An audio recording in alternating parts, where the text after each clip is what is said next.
जी अस्सलाम वालेकुम। जी उम्मीद है कि आप सब जहाँ भी होंगे बिल्कुल खैर आफियत से होंगे। जिस तरह पाकिस्तान में आज ये सैलाब अपनी तबाही फैला रहा है, इसकी कोई मिसाल नहीं मिलती। जिस तरह जानी माली नुकसान हुआ है लोगों का, हम सब उनके साथ दुख में बराबर के शरीक हैं। दुआ है कि अल्लाह उनके लिए आसानियाँ पैदा करे, असबाब पैदा फरमाए। और हमें चाहिए कि जिस चीज़ के पास हिम्मत ताकत है, वसाइल हैं, उनकी लाजमी हम मदद करें, क्योंकि वो इस टाइम पे अकेले हो चुके हैं। उनकी हेल्प करने वाला कोई नहीं है। देखें, आज हम पाकिस्तानी कौम भी बदकिस्मती से टूट चुकी है। आज हम कौम जो है वो बिखर चुकी है। देखें, कौम वो होती है जिसका नज़रिया एक होता है, जिसकी सोच एक होती है, जिसका मकसद एक होता है, जिसकी ज़ुबान भी एक होती है। कौम वो होती है कि उस कौम का एक फ़र्द अगर मुल्क के एक कोने में तकलीफ़ में है और उस कौम का दूसरा फ़र्द मुल्क के दूसरे कोने में उसकी तकलीफ़ महसूस करता है। मगर हम आज ऐसे नहीं रहे, और हम फिर अपने आप को कौम कैसे कहलाएं। और आज हम सब के मसाइल अलग अलग हैं। हर खिते का मसला अलग हो चुका है। एक खिते का मसला है शहबाज गिल, दूसरे खिते का मसला है बिजली का बिल, तीसरे खिते का मसला है पेट्रोल, और चौथे खिते का मसला चल रहा है जो कि सीरियस मसला है, जो सलाम मुतासरीन है, जो हमारे मज़लूम बहन भाई हैं सारे। तो देखा जाए कि इन सब के मसले अपनी अपनी जगह पे बजा हैं, मगर हर शख्स को अपनी अपनी पड़ी हुई है। इस तरह कौमें टूटती हैं, बनती नहीं हैं। देखें, आज ये जो सैलाब आया है, क्या ये 2022 में पहली बार सैलाब आया है? ये जो मानसून की बारिशें हुई हैं, जो सावन का मौसम आया है, ये क्या पाकिस्तान में पहली बार आया है? जवाब है नहीं। क्योंकि ये जो मानसून का सिलसिला, ये सावन का सिलसिला चलता आ रहा है इस खिते में, ये तो बहुत पुराना सिलसिला है। हर साल बारिशें होती हैं, हर साल सावन का मौसम आता है, हर साल सैलाब आते हैं। सवाल है कि हमने इसकी आज तक तैयारी क्या की है। लेकिन जिस तरह अक्टूबर का महीना आता है, हम अपने गर्म लिबास निकाल लेते हैं, सर्दी की तैयारी करते हैं, इसी तरह हम गर्मियों की तैयारी करते हैं। मगर सवाल ये है कि हमने क्या सैलाब से निपटने के लिए कोई तैयारी की है? जवाब है नहीं।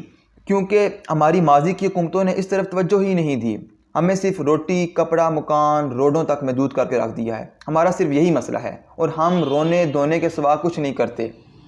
हर साल इसी तरह हम रोते हैं, और हमें रोने के अलावा कोई अच्छा काम आता ही नहीं है, माजरत के साथ। क्योंकि उन्होंने हमें शऊर ही नहीं दिया, उन्होंने हमें इस चीज़ की तालीम ही नहीं दी। क्योंकि हमें इस चीज़ की अगर अहमियत का पता होता कि ये क्या मसला है, तो हम आवाज़ उठा सकते। अगर उन हुकूमतों ने आज डैम्स बनाए होते, तो क्या ये जो पानी है हम इसको स्टोर ना कर लेते? हमने तवज्जो ही नहीं दी। हमने पाकिस्तान में सिर्फ अभी तक हमारे पास जो बड़े डैम्स हैं, छोटे डैम्स हैं, टोटल 150 डैम्स हैं। छोटे बड़े डैम्स को मिलाकर 150 डैम्स हैं। हमारे पड़ोस मुल्क भारत में 5000 डैम्स हैं, और अभी 400 डैम्स ज़ेर तमीर हैं। आप अंदाज़ा लगा सकते हैं कि उस मुल्क की तैयारी क्या है और हमारी तैयारी क्या है। क्या हमारी हुकूमत को कोई ऐसा इदारा नहीं बनाना चाहिए था कि जो इस पूरे खिते की मालूमात रख सके? क्या ऐसा इदारा नहीं होना चाहिए कि जो वहाँ बलूचिस्तान और वहाँ जो KPK है, वहाँ लोगों को अलर्ट जारी कर सके, वहाँ लोगों को गाइड कर सके कि आपने नहरों दरियाओं के करीब फसलें नहीं उगानी, वहाँ पे जो मकानात है वहाँ पे तामीर नहीं करने? जवाब है कि नहीं, हमारी कोई प्रॉपर प्लानिंग ही नहीं है। हम वो कौम है जो ईद से एक दिन पहले दर्जी को कपड़े देते हैं और कपड़े सिलाई करवाते हैं। हमारी पहले तैयारी ही नहीं होती। जब मुसीबत ऊपर आती है तो हम फिर रोना धोना शुरू कर देते हैं।